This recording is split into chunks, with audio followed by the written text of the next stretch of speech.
പൂരങ്ങളുടെ പൂരമായ തൃശ്ശൂർ പൂരം പതിവിലും ഗംഭീരമായി ചടങ്ങുകൾ പൂർത്തിയാക്കിയെന്ന് നമുക്ക് പറയുവാൻ കഴിയില്ലെങ്കിലും തൃശ്ശൂർ പൂരം അതിൻ്റെ പ്രൗഢിയോടെ നടത്താൻ തിരുവമ്പാടി പാറമേക്കാവ് ദിവസങ്ങൾക്കും ഘടകപൂരങ്ങൾക്കും സാധിച്ചു.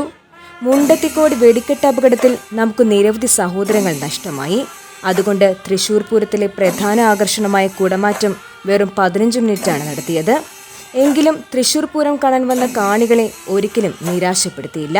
പതിവ് പോലെ പഞ്ചവാദ്യങ്ങളും ഗജവീരന്മാരും പൂരപ്രേമികളുടെയും ആനപ്രേമികളുടെയും ഹൃദയത്തിൽ ആഘോഷം വാരി വിതറി. ഇത്തവണ തൃശ്ശൂർ പൂരത്തിൽ പ്രധാന ആകർഷണമായിരുന്നു പാറമേക്കാവ് വിഭാഗത്തിനു വേണ്ടി തിടമ്പെടുക്കാൻ വന്ന തൃക്കടവൂർ ശിവരാജു എന്ന കൊമ്പൻ.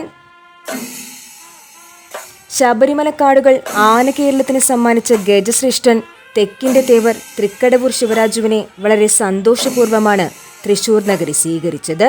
എന്തെങ്കിലും ഒരു അനിഷ്ട സംഭവം ഉണ്ടാകുവാനായി കാത്തിരുന്ന പൂരം മുടക്കികൾക്ക് തൽക്കാലം നിരാശപ്പെടേണ്ടി വന്നെന്ന് വേണം പറയാൻ.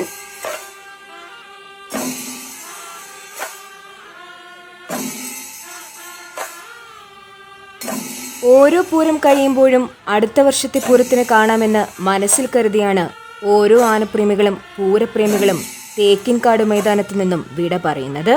നമുക്കും കാത്തിരിക്കാം ഈ വർഷത്തെ പോലെ മനോഹരമായ മറ്റൊരു തൃശ്ശൂർ പൂരത്തിനായി.